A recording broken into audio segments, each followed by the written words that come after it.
Yo quería comenzar preguntando sobre esta reflexión que usted hizo en Pascua de Resurrección, ¿no? Que es la preocupación por todo lo que está sucediendo en el país y la invocación a las autoridades, a los partidos, a todos a tender puentes. ¿Por qué es tan difícil hacerlo, Monseñor?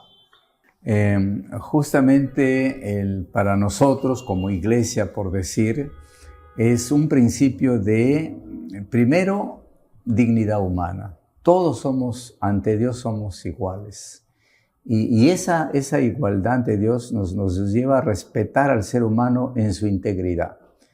Y unido a ese elemento está la abnegación que uno debe de tenerlo. Y yo hablaba hace poco de una mística política, o sea, una palabra contradictoria, la política mística, la mística y la política. Pero es que se necesita una especie de tener principios sólidos, de no tener una política barata, por decir así, sino grande. Y el punto es, creo, fundamental de que pensemos en el Perú. ¿Podemos amar al Perú? ¿Somos peruanos? ¿Queremos al Perú? ¿O nos queremos a nosotros mismos como persona o como partido o como grupo político o social? El Perú. El Perú ha sido muy grande. Y como vuelvo a repetir, el Perú puede ser muy grande. Pero ¿quiénes enriquecen al Perú? ¿Los vecinos, los países vecinos? ¿Quién se construye la casa? Somos nosotros los peruanos. Los peruanos tenemos que construir o reconstruir el Perú. Tenemos que reconstruir nuestra sociedad. Tenemos que pensar en el bien común. No pensamos en el bien común. Estamos como a espaldas, tantas veces se ha dicho, como a espaldas de la población y de la población a veces más pobre y más vulnerable. Por ejemplo, pienso de lo más simple, las pistas y calles de las ciudades. La basura, una palabra dura, la basura en muchas ciudades, desorden, delincuencia, sicariato, o sea, trata de personas, una especie de esclavitud en este momento grande. Entonces, ¿por qué? ¿Por qué no hay un espíritu realmente de afrontar o de enfrentar la verdadera problemática del Perú? La problemática del Perú es muy grande. No solamente es pobreza crítica, está el problema político, el problema de la minería ilegal, el problema de las cárceles, el problema de la educación, el problema de la salud, el problema del trabajo. O sea, usted le ha entregado todo un abanico completo de realidades, niveles de corrupción grande, y hablamos de democracia. ¿Qué democracia? El Perú, hay que reconocer, es una democracia débil. Tenemos que fortalecer la democracia y sí, una invocación a trabajar por el Perú, amar al Perú, amar al Perú. Y amar significa abnegación, bien común, desinteresarse un poco. Hoy en día se habla mucho se habla o existe una autorreferencialidad muy grande. El Papa Francisco habla de que justamente evitar esa autorreferencialidad. Y sí, una invocación a la sensibilidad humana. Y eso, claro, el ser humano también necesita de Dios. Mire, no podemos vivir sin Dios. No podemos vivir sin un espíritu religioso, ¿no? Y a veces eso es lo que no hacen. Y la gente pobre, la gente sencilla, como que está más cerca y busca. Y necesitamos esa sensibilidad grande frente a los grandes problemas del Perú. ¿Quién tiene ese poder para ese cambio? Son las autoridades, el Ejecutivo, el Congreso. ¿Usted diría que en este momento ellos están pensando en el bien común con las decisiones que están tomando?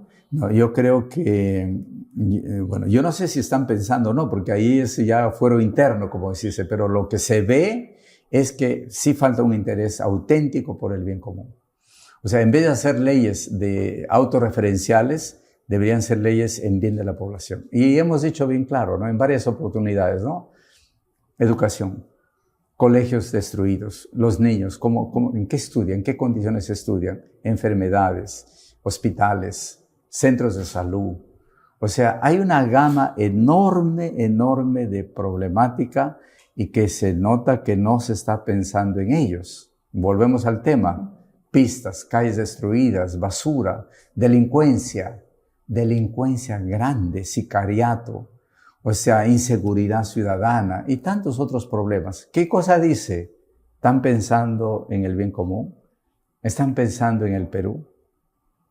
¿Me entiende? O sea, no es una crítica negativa, porque al final creo que también es una especie de una invitación a una responsabilidad y corresponsabilidad. Todos somos corresponsables, debemos ser corresponsables. Y en ese sentido también nos involucramos nosotros. O sea, yo creo que en esa línea tiene sentido esta reflexión. Debemos de cambiar. Estamos invitados a cambiar. Hagamos un Perú grande. Amemos nuestro pueblo peruano. Amemos al pueblo peruano. La pandemia y los problemas económicos han generado, según los últimos datos, que crezca la pobreza, lamentablemente, en el país. ¿Cómo puede sentirse una persona cuando ve una presidenta con relojes y joyas tan caras, o un Congreso que autoriza bonos? ¿Qué invocación? ¿Cómo se puede sentir? Le vuelvo a repetir la palabra, es una falta de sensibilidad muy grande. Una falta de sensibilidad muy grande. Y con eso creo que se engloba todo. O sea, falta de interés, o sea, estoy bien yo y bueno, y basta. Y creo que no es así, ¿no? El político tiene que pensar en los demás. O sea, fue elegido para eso, sea quien sea el nivel que sea de autoridad política, pensar en los demás. Para eso fue elegido. Para eso pidió los votos. Para eso pidió los votos. Y la gente ha depositado su confianza. Pero ahí hay principios grandes, ¿no? Pensar en los demás, pensar en el bien común, hacer puentes de coordinación. O sea, necesitamos de Dios, necesitamos de las cosas de Dios, que nos iluminen, y tengamos la capacidad también de reflexionar seriamente, de hacer un mea culpa, todos, por el Perú, Perú. La población se puede sentir estafada, engañada, precisamente. Le pregunto esto porque también las iglesias se unieron para hacer un compromiso, para que los candidatos que quedaron hicieran un compromiso de transparencia, no corrupción, etcétera, que parece que no lo han cumplido. Claro, ¿sabe qué? El gran principio de la libertad, ¿no? Que no se puede negar. Usted invita, invoca y la gente firma, pero no tiene el interés de cumplirlo, ¿no? Y ahí es el principio de el principio también grande de libertad, pero es un error, ¿no? Lo que decíamos hace poco, una mentira, la mentira tiene vida corta. Y segundo, todo pasa. O sea, y ahí viene la desilusión de la población que se refleja en las encuestas. Es una desilusión. Pero esas encuestas deben hacernos pensar. ¿Qué se puede hacer? ¿Cómo podemos mejorar? El principio que yo le decía hace poco, ¿no? La Iglesia tiene esta famoso principio, Ecclesia semper reformanda. La Iglesia que debe de reformarse permanentemente porque está formada por seres humanos. Pero lo mismo vale para toda la sociedad. Lo mismo vale para un ejecutivo, para un legislativo, para un poder judicial. Lo mismo vale para cualquier entidad. Tenemos que mejorar, tenemos que actualizarnos, tenemos que pensar en el futuro, un futuro de esperanza. No podemos vivir solo el presente, porque todo se acaba, todo termina. El poder termina, la gloria termina, todo termina. Quedan las obras, lo que hagamos, pero las obras no para nosotros, que hagamos las obras para los demás. Sí, sin embargo tenemos un problema de corrupción muy, muy grave, como comentamos hace un momento, tenemos presidentes que casi todos terminan procesados y por corrupción. Bueno, ya conoce la famosa frase, ¿no? El Perú es famoso porque saca presidentes y los pone en la cárcel. Dicen que no hay ningún otro país que hace lo mismo, ¿no? Es una particularidad peruana, pero eso refleja el descontento de la población. Pero ese descontento hay que pensarlo integralmente, ¿no? O sea, yo no haría un llamado solamente al Poder Ejecutivo, al Poder Legislativo, sino al Poder Judicial, a las entidades, a todos los ministerios, todas las entidades públicas, cuestión de salud. O sea, es un llamado que creo que tenemos que hacernos todos. Y partimos nosotros mismos, ¿no? Si no, no tendría sentido una invocación, ¿no? Una corresponsabilidad. Estamos llamados a ser corresponsables de la situación que hay. La indiferencia es grande y la indiferencia es muy mala. Un pueblo insensible es un peligro, como lo dijo alguien, ¿no? Un pueblo con falta de sensibilidad es un verdadero peligro. Ahora, usted invocaba a la peruanidad, ¿no? A actuar pensando en el Perú antes que nada, ¿no? Y eso, ¿cómo se puede expresar? O sea, no es solamente, como hemos hecho en el fútbol, cantar Contigo Perú y qué sé yo, ¿no? ¿Cómo se puede expresar este hecho de pensar primero en el país? Mire, yo creo que, bueno, aparte creo que hay que hacer dos niveles, ¿no? Uno, las autoridades, pero también está en la otra parte el pueblo peruano. O sea, por eso hablamos de corresponsabilidad, ¿no? Responsabilidad y corresponsabilidad. Y yo pienso que se debe sentarse seriamente o tener un encuentro auténtico para hacer un análisis, una evaluación de la gran problemática peruana. Porque no basta resolver los problemas, como dice, punto por punto. Aparece un problema, lo resuelvo. Pongo tal persona, no resulta. Sino a fondo, una reflexión a fondo y hacer prioridades, pero para el pueblo peruano. ¿Cuáles son esas prioridades para el pueblo peruano? Mire, ¿no? O sea, y ahí está. ¿Y no se supone que eso se hace en el Acuerdo Nacional? El Acuerdo Nacional, como mencioné, para mí, ¿no? Es una observación muy personal. El Acuerdo Nacional no es vinculante.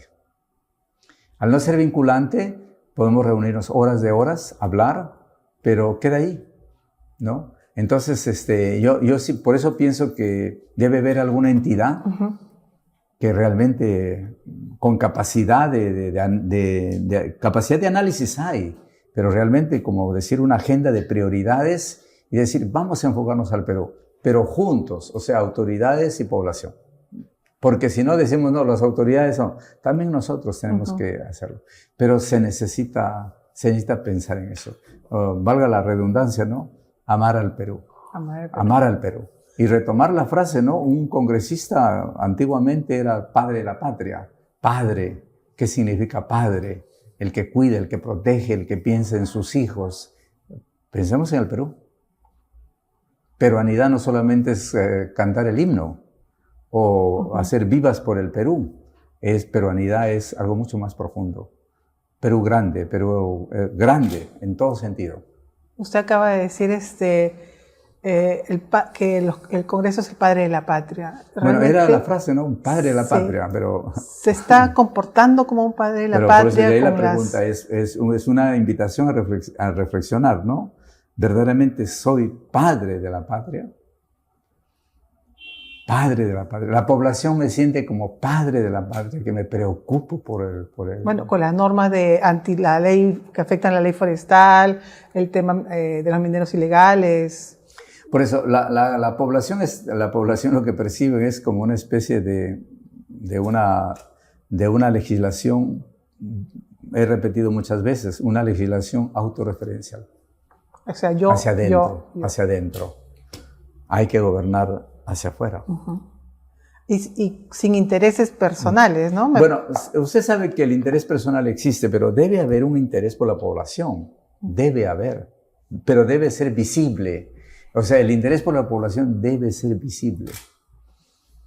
¿No? Porque hay muchas denuncias de que hay intereses de partidos, de empresas, hasta han señalado de intereses ilícitos, ¿no? Como de la minería informal, ¿no? Que hay detrás de varias cosas. Bueno, el ser humano tiene intereses toda la vida, pero yo pienso que hay que saber equilibrar el interés, que el interés personal o el interés grupal con el interés público, por decir así, o poblacional, ¿no? Más que público, el interés poblacional. ¿Cómo se equilibra? ¿Cómo se hace? Por eso le digo, de una mística, tiene que haber una mística en el gobierno, o mística de gobernar, ¿no? ¿Para qué fui elegido? ¿Por qué he sido elegido? ¿Qué debo hacer? ¿No? En ese sentido, ¿no? Ahora, ciertamente es producto de una invitación, una conversión, ¿no? Estamos invitados a pensar en esto. No solamente en enriquecerme como persona o como grupo, sino los demás. La historia los va a recordar por lo que piensan en los demás, no por lo que piensan en ellos mismos. Ahora, hay racismo, falta de tolerancia en el país, en el sentido de que, por ejemplo, hay un sector que está pidiendo que se derrumbe el Ojo que Llora, que es un monumento para las víctimas de la violencia política. ¿Usted qué opina sobre ese? Mire, hay un principio, la historia no se puede borrar. O sea, ha habido problemas serios de terrorismo, de muertes. La historia no podemos cancelarla. Ese Ojo que Llora se hizo en un momento determinado en memoria de... Es la historia, parte de la historia. Pero yo no puedo borrar algo de la historia. Entonces también tengo que pensar, estoy pensando en otros elementos. Entonces no hay que tenerle miedo a la historia ni a la verdad. Así nos cueste. Pero eso pasó en el Perú. Pero el Perú también tiene fama porque prácticamente venció al terrorismo. Prácticamente, ¿no? Y ese es un logro. Entonces, siempre va a haber posiciones controvertidas, pero debe prevalecer la verdad, cuál es lo correcto y el bien común. Porque si no, siempre vamos a tener gente que va a decir, bueno, yo vencí, el otro no, yo fracasé, o a mí me engañaron. Pero hay un principio, la verdad no se borra, la historia no se borra. ¿Y la historia permanece, lo que fue, fue. Y una de las cosas que señalan también es que hay que olvidarlo, hay que dejarlo todo ahí. De alguna manera eso implicaría no sanción para los responsables. ¿Eso es posible? ¿Está de acuerdo con eso, monseñor? No, mire, ahí hay principios grandes, ¿no? Del Evangelio, ¿no? El Evangelio dice, ¿cuántas veces tienes que perdonar? 70 veces 7. Muy bien, o sea, tienes que perdonar siempre. Pero una cosa es el perdón y la Iglesia invita a una reconciliación. Pero perdón y reconciliación está unido a una justicia. O sea, tampoco, por ejemplo, Dios es justo. Y Dios aplica su justicia en su debido momento. Pero por eso tiene que haber perdón, reconciliación, pero también justicia, ¿no? Porque la vida no se devuelve. Una vez que se mató a alguien, ahí quedó, perdió. ¿Cómo le devuelve la vida a una madre, a un padre que perdió a su hijo o un ser querido? O sea, ¿cómo se combina todo? O sea, no solamente basta decir, no, hay que olvidar y perdonar. No, porque también es una invitación a cumplir mi responsabilidad de lo que es injusto. ¿Dónde está qué cometí? O sea, por eso la Iglesia, el Evangelio invita siempre a una conversión personal. Además, eso permite que se vuelva a repetir, ¿no? Como lo que ocurrieron, las muertes, 50 muertes en las protestas sociales que también están... Claro, ese es otro tema que usted mejor que nadie como periodista sabe. Claro, se vuelve a repetir, pero ahí tiene que haber siempre verdad, justicia. Tiene que haber. Cuando la Iglesia habla de perdón, es porque si no se perdona de corazón, o sea, hay una especie de envenenamiento interno y hace daño. Pero la Iglesia habla de perdón, de reconciliación, pero también de justicia. ¿Cómo puede haber justicia si no hay... O sea, si no hay justicia, ¿cómo puede haber perdón y reconciliación? ¿Se da cuenta? O sea, es integral, no solamente es decir, ya se olvida. Y en el tema de... Hace poco el Papa aceptó la renuncia del obispo de Piura. ¿Cómo ve la conferencia episcopal este hecho? Mire, es bien simple, ¿no? O sea, el arzobispo de Piura ha hecho su reflexión, ha tenido sus elementos y ha presentado su carta de renuncia. Y el Santo Padre, pues, también tiene sus elementos, sus puntos de reflexión y ha aceptado la renuncia. Yo creo que hay que ser ahí objetivo, ¿no? Hay una carta de renuncia y una aceptación por parte del Santo Padre y ahí quedó. Ahí más comentarios son pura elucubraciones, ¿no? simplemente presentó su carta y está ahí, y ha renunciado, ¿no? Pero y ha sido aceptada. ¿Algún cambio va a implicar en...? No, eso significa no. O sea, la iglesia ya sabe que tiene 20 siglos de experiencia. Ya puso el administrador apostólico, ¿no? El Monseñor Guillermo, que era auxiliar de Lima. O sea, al momento del cambio pone de inmediato el remedio, por decir, ¿no? O sea, se sustituye de inmediato y ya está el administrador apostólico, hasta que se nombre el titular, ¿no? Que llevará su tiempo, ¿no?